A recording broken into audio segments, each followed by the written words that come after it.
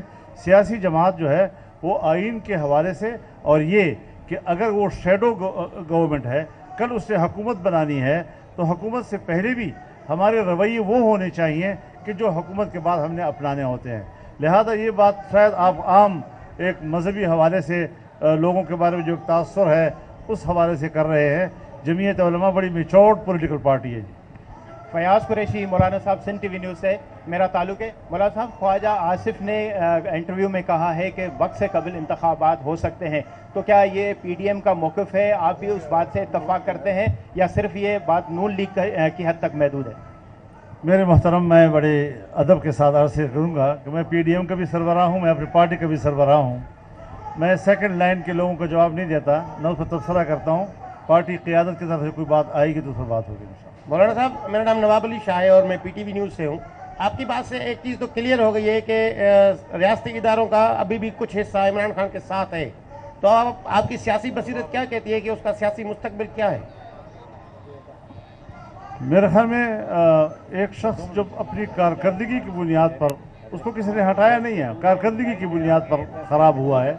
Public نے دیکھا کہ کس طرح اس نے 3 سال 4 سال ملک کو بٹھایا ہے۔ اب ایک پرچی کے پیچھے چھپنا چاہتا ہے، نہیں چھپ سکتا ہے جی۔ وہ کارکردگی دکھائے نا، اس پہ بحث کرے، اس نے ملک کو دیا کیا ہے، کیا پرچی دکھا رہا ہے کہ یہ امریکہ سے آیا ہے، امریکہ بھی تردید کر رہا ہے، آپ کی قومی سلامتی بھی تردید کر رہی ہے، اور پرچی ہے اٹھائے۔ اب وہ چھوڑ دیا اس نے، وہ بیانیہ نہیں چلا، میں آپ کو بتا دوں۔ اب اس نے کوئی میر جعفر والی بات اٹھا لی ہے، وہ بھی ختم ہو جائے گی وہ 2 دن کے اندر، کیونکہ اس نے کہا کہ میری مراد جو ہے وہ باجوہ صاحب نہیں تھے، وہ تو شہباز شریف تھے۔ تو شہباز شریف سپہ سالار کب تھے؟ کیا آپ نے سپہ سالار کا نام لے کر اس پہ میر جعفر کا لفظ کہا؟ تو یہ ساری چیزیں ایسی ہیں کہ جو عارضی باتیں ہوتی ہیں۔ آپ بڑے سنجیدہ لوگ ہیں، بڑے دانشور ہیں، آپ جس محاذ پر بیٹھے ہوئے ہیں، ان بھول بھلائیوں اور گپ شپ ہی لیتے رہیں، اس کو انجوائے کرتے رہیں، اس سے زیادہ کوئی زیادہ سنجیدہ نہ لیں ان باتوں کو۔ مولانا صاحب، میرا نام ارباب چاٹیو ہے اور میں اس چینل سے تعلق رکھتا ہوں جو آپ سے بے پناہ محبت کرتی ہے، ARY اور آپ سے سوال بھی محبت والا ہے۔ آپ عمران خان سے محبت کرتے ہیں یا نفرت؟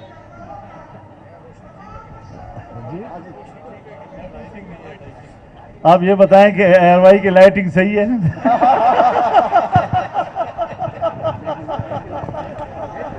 عبد الجبار ناصر، مولانا عبد الجبار ناصر، دنیا سے۔ میرا مختصر آپ کا سوال تو میرا اپنا سوال ہوتا ہے۔ میرا سوال صرف اتنا ہے، یہ بتائیں، آپ نے فرمایا تھا کہ بہار آئے یا نہ آئے، خزاں جائے، اس سے مراد آپ کے کیا عمران خان تھے یا کوئی غیر جمہوری عمل تھا یا دونوں مراد تھے؟ آپ پھر ایک دفعہ شعر ٹھیک کر لیں۔ کراچی میں بیٹھے ہوئے ہیں، یہاں اردو والے لوگ بیٹھے ہیں، کوئی کس سے آ کر بیڑا کر کر دے اردو کا۔ خزاں جائے، بہار آئے نہ آئے۔ اچھا مولانا صاحب، اب بہار کے آنے کی کوشش کریں گے۔ اچھا آخری سوال ہی سمجھ لیں، عاجز جمالی، ویسے آپ سے محبت ہے۔ کراچی پریس کلب آنے پہ ایک تو خوشی ہوئی سب کو، ہمیں بھی۔ سوال میرا یہ ہے کہ مختلف ضمنی انتخابات میں یہ محسوس ہوا کہ اپوزیشن کی مختلف جماعتیں ایک دوسرے کے خلاف الیکشن میں کھڑی ہوتی ہیں۔ کیا مستقبل میں ایسا کوئی امکان ہے کہ پیپلز پارٹی، مسلم لیگ نون، آپ اور پی ڈی اے میں شامل دیگر جماعتیں مل کر آئندہ الیکشن میں ایسا کوئی الائنس بنائیں جو الائنس کی صورت میں الیکشن میں حصہ لے؟ یہ ممکن ہے؟ دیکھیے، میں اس سلسلے میں ایک الیکشن کے تجربات سے گزرا ہوا آدمی ہوں۔ آپ اگر مجھے ذرا تھوڑی بات کرنے دیجیے۔ ایک منٹ حضرت، ذرا ایک منٹ۔ ایک ہے کہ جو اتحاد پہلے موجود ہے وہ تحریک کے لیے تھا، انتخابی اتحاد نہ تھا۔ اس وقت بھی جو ہمارا اکٹھ ہے وہ پارلیمنٹ کے اندر کہ جتنی بھی کل کی اپوزیشن تھی، آج وہ حکومتی اتحاد ہے۔